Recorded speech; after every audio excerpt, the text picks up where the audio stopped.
just spent some quality time with Dusty May, and it's no surprise that he has the team he has. They're well coached.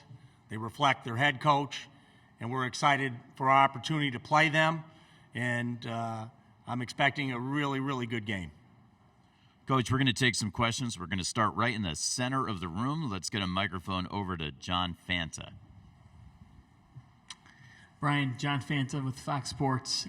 We just talked with your guys, and Nathan Mensah said our first San Diego State practice, his first as a freshman, he's like, look, we did 10 minutes of defense before the seniors even arrived, and then we did 90 minutes more defense, and he was thinking, okay, when is this going to change?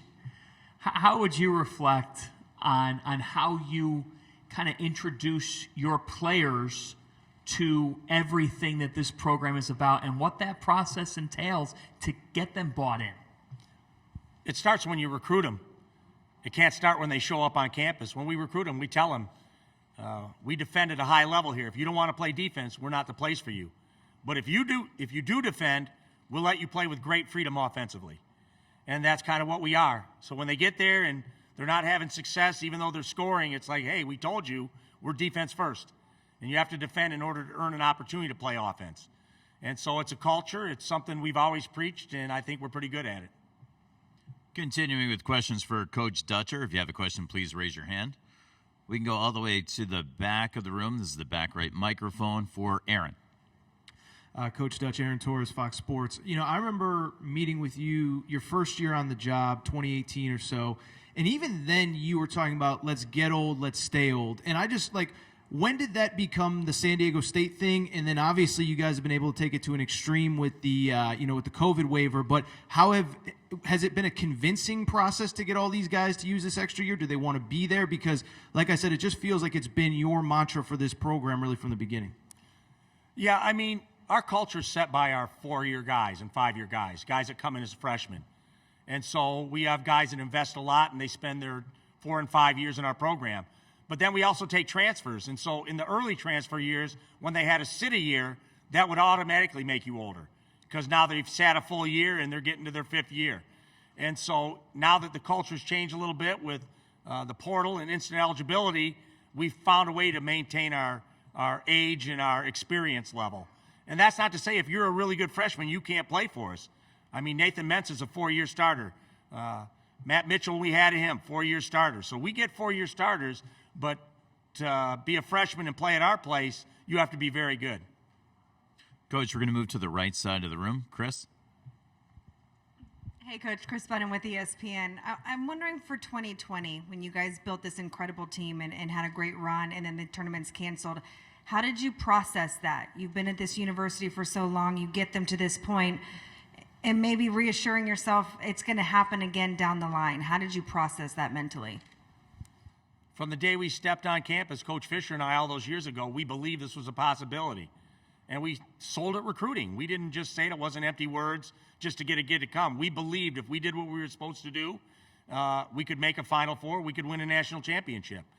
And so that's what the message is. We believed it could happen. That's our culture. And some people might say it was a fantasy, but obviously we're sitting here today. On the right side to the right of the aisle. Matt Musil with KHOU 11 CBS here in Houston. Brian, Jaden Ledee shows up in Houston, a kid out of the Kincaid School. A lot have been made about University of Texas maybe being here, maybe University of Houston being here, but he's here. Tell me about Jaden, and he took a circuitous route to get to San Diego State and get to the Final Four, but give me some insight on Jaden. Before the season started, anybody asked me how you're going to be this year, and I said we're going to be really good. And I said that because of Jaden Ledee. I had watched him. He wanted to sit a year. He wanted a sit-out year. And I watched him in practice every day, how dominant he was. And I just felt he was the missing piece to us being really, really good. Now, we had experienced players coming back, but Jaden at the start, I always said, and I said this to Jaden, he sat a year, and so he's so anxious, and sometimes the more you want something, you squeeze it so hard it slips through your fingers. Now he's started to settle in. He's starting to get comfortable. And I will say this, Jaden has another level to go. Of all our guys, Jaden has another level to go. So hopefully that level happens here this next 2 days, but he is a magnificent player that knows how to play, and he's only scratching what he's able to do on the basketball court right now. Coach, we're going to move to the left side of the room. Billy? Billy Witz with the New York Times. Brian, the NCAA said that they're going to tighten up the rules regarding transferring and not give out waivers for the second transfer so readily. How are you guys I know you're occupied with these games here, but just how are you approaching that? And, I mean, when you're looking at guys that would be a second transfer, what are those conversations like? The only second-year transfers we're looking at are the ones that graduate and are eligible next year, And I was on the phone getting ready for the game, but I made a recruiting call on the way over here from the bus because while we're sitting here getting ready for the greatest event in the world, there are coaches doing home visits and recruiting for next year's team. So as focused I am now, I'm also got one eye on the future. If you don't do that, you shouldn't be coaching. Billy, can you pass the mic to John in the middle? All right, we're going to bring a mic to John. That's the back left mic. John?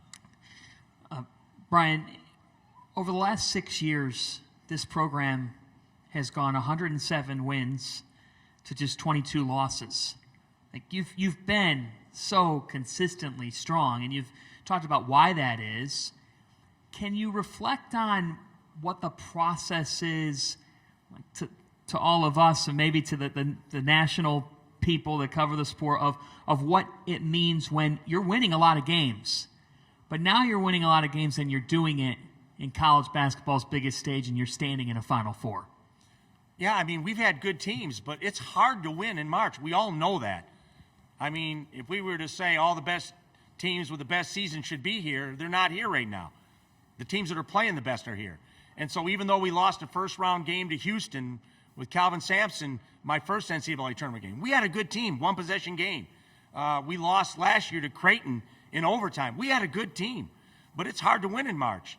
So sometimes matchups, playing your best basketball. So I don't want to lose sight that this team is more special than the others. This team has won games in March, but these other teams we've had are really good too. It's just hard to win games in March. Follow-up question for John. Just to follow, like, you didn't wake up and drink something different for breakfast or change your lifestyle for that to happen, right? I mean, it's just a matter of continuing to be in the tournament. Yeah, well, I think the one thing that anybody who's followed Aztec basketball knows this, and no matter what kind of team we've had and where we finish, we get better as the year goes on. And that's just our culture. It's if you think you're good enough now and you can't get any better, don't get off the bus. We have another level to go. And even today, the message was, if you don't think we can get better at practice today, then don't practice. We can get better every time we step on the floor. And if you deliver that message and they believe in it, they'll get better as the season goes on. So as good as we play or as bad as we play, we're going to get better as the season goes on, and that's part of our culture. And you don't do it, I learned from Coach Fisher a long time ago. Everyone asks, well, you were really patient as an assistant coach waiting for your opportunity. It's because I always felt like I was contributing. If you get good people, you let them work, you delegate. So as much as Coach Fisher was winning because they were his teams, I felt like they're not winning unless I'm doing what I do. And my assistant coaches the same way. Dave Velasquez, Chris Hacker, J.D. Lester, J.D. Pollock, Sam Scholl.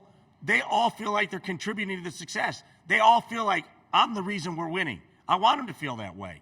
And so you don't win unless you have good coaches. You don't win unless you have good players that believe they can get better. So people talk about culture.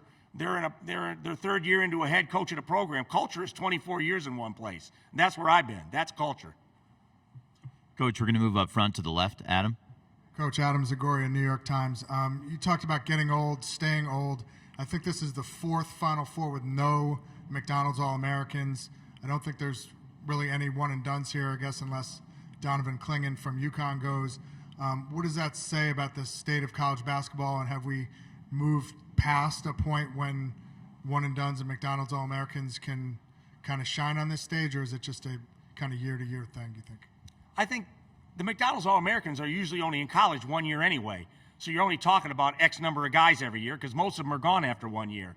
And then those coaches that coach them do an incredible job if they get to this stage because you're basically taking a freshman and knowing it's going to be hard early to try to get them integrated. Anybody, any freshman, McDonald's or not a McDonald's All-American, it's hard to get a freshman ready.